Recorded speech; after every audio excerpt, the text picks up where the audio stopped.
Late last year, Walt Disney World guests reported hearing an explosion on a monorail, followed by a flash of light and a monorail stopping short. CIFTOD was called in to rescue the monorail passengers. And now, as the state of Florida is taking on monorail inspections, Disney is still fighting them. Let's talk about that on That Park Place.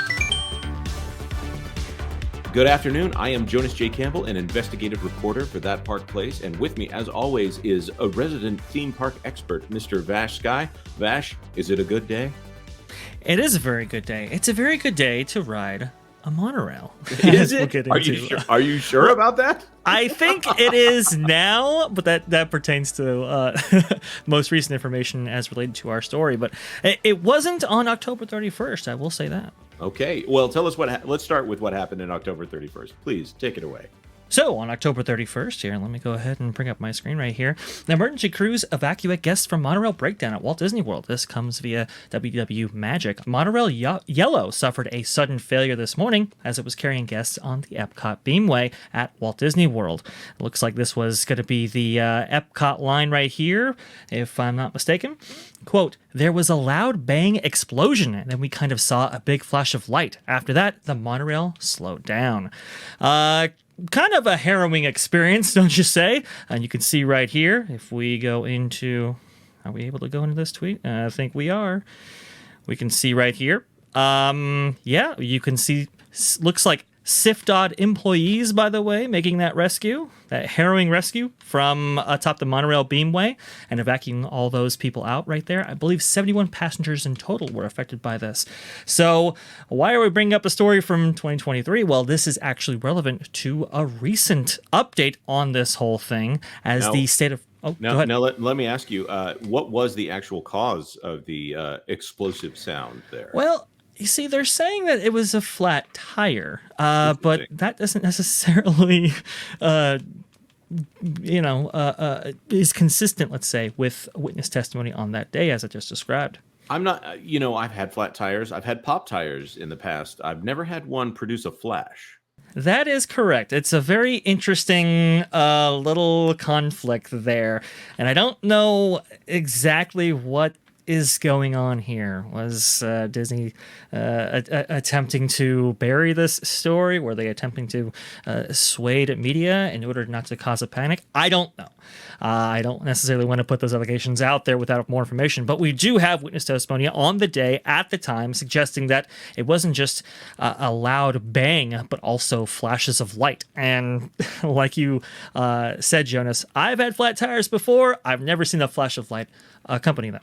And this follows a range of different instances involving the monorails as of late. So back in 2017, actually, a big chunk of a monorail, a large piece, actually was dislodged somehow, fell off, and actually impacted a guest area. Oh, fortunately, nobody was hurt, of course. But you can see right here in relation to the man's hand, that's a pretty large chunk, and again on the Epcot line as this monorail was leaving. You can also see right here via NBC2, it looks like, that, let me see if I can get that right here. A monorail was moving with part of its door ajar right there. You can see that right there. Here's the thing I have to say about that. If it's a bunch of adults, it's like, okay, everybody stay away. But if you have kids in there, which you often do at Walt Disney World, that would terrify me. That would give me so much anxiety. And my goodness, there needs to be something to stop that from happening. It needs to be physically impossible for those things to open while the monorail is in motion. I would agree with you. And considering that you can fit up to, 20 people sitting and 40 people standing next to a door that's slightly ajar and moving, that could present a very dangerous incident. Now, this is all very interesting because, this monorail fleet came online, the Mark 6s that is, came online in 1989, taking over from the old fleet, the Mark 4s, that had been in service since the park opened back in 1971 up until about 1991. So in total, about 20 years of service. We're now at year 35 for these Mark 6s right here. And while they have gone under a lengthy refurbishment process, apparently they only replaced I got the quote here: new brakes, new interior, and repainted exterior. These things, from what I understand and from what my research indicates, they haven't been completely overhauled. And again, they are almost 2 times the rate of service compared to the old Mark IVs. Oh wow. So is anything being done about this, Vash? Well, it looks like something is being done, specifically by Ron DeSantis. It says right here, state of Florida begins inspections of Walt Disney World monorail 8 months after DeSantis signs bill allowing for regulation. Interestingly enough, the Florida Department of Transportation has begun to regulate the Walt Disney World monorail system via an inspection. And it seems, as of very recently, Disney has been accommodating turning over materials and operating manuals and so forth, but they weren't always that way. You can actually see right here in this recent article, State of Florida begins regulating Disney World monorail via Click Orlando. You can see there's a quote from here. Disney has accused DeSantis and state lawmakers of approving the monorail legislation in retaliation for the company opposing the 2022 Florida Parental Rights and Education Law.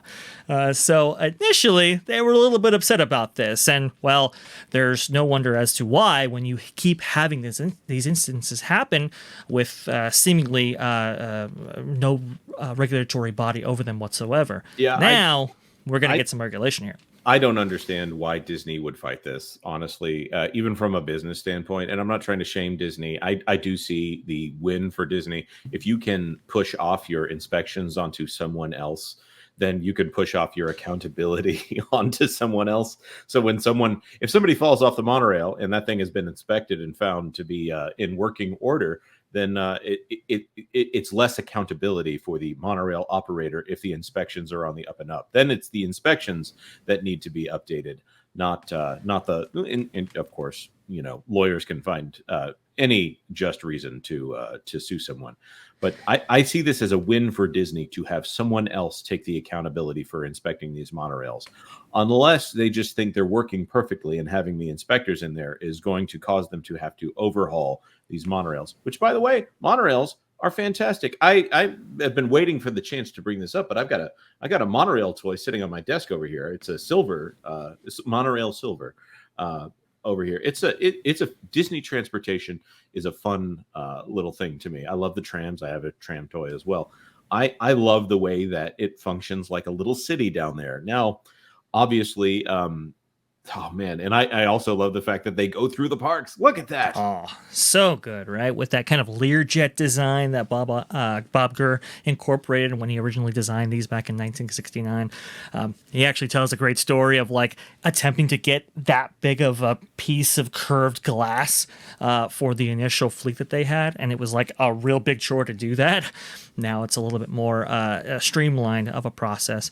The monorails have a great history attached to them, including the history of FastPass, interestingly enough, but that's a whole nother story. Yeah. But the thing I want to say is that Disney has something to be proud of here. And, if someone can say, yes, I would be proud for you to come in and inspect what we're doing so that you can see we're doing it even better than what your regulations are.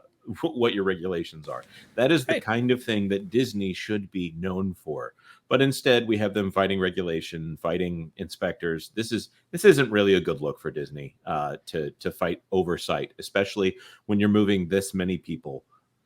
Yes, we're talking about over 150,000 people per day, if I'm not mistaken. Like it's just a huge amount of people back and forth to these theme parks right here. Yeah, 150,000 riders a day. We're talking millions a year on these transportation systems, covering a vast area of Central Florida right here. I think it's one thing if you have, Disneyland out in Anaheim. Originally, that monorail began as a ride and not even a form of transportation, as it were, back in 1959. It wasn't until years later that they extended that out to the Disneyland Hotel, and it actually became a transportation. But still, it is incomparable almost to this version of the monorail system here at Walt Disney World with 12 trains, a total capacity of 360 riders per train. This does remarkable numbers across a vast distance, like I was saying before, and that kind of puts it into a different classification altogether as actual transportation for Central Florida. What's funny? My favorite monorail trivia is that Bob Gurr and I'd love to meet him one day. That Bob Gurr accidentally kidnapped Richard Nixon with the Yes. monorail. Yes. And that was back in what is it? The summer of 1959, when the monorail, the submarine voyage, and the Matterhorn all debuted on the same day. Very, very cool.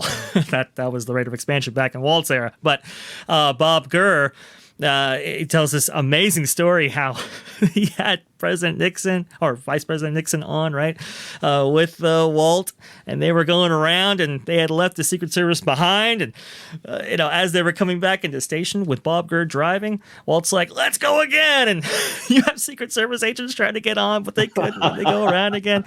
Absolutely fantastic. But we're a long way away from 1959, and well, in 2024, these things had to be taken a bit more seriously.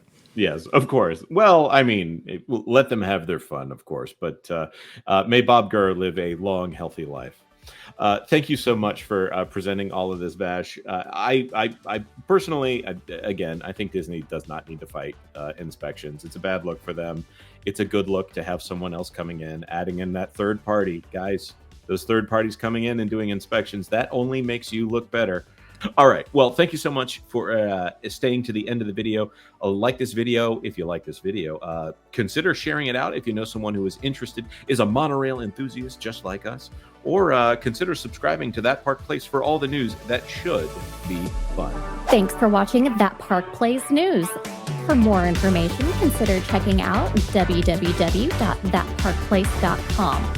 And don't forget to subscribe, share, like, and send this out on your favorite social media accounts.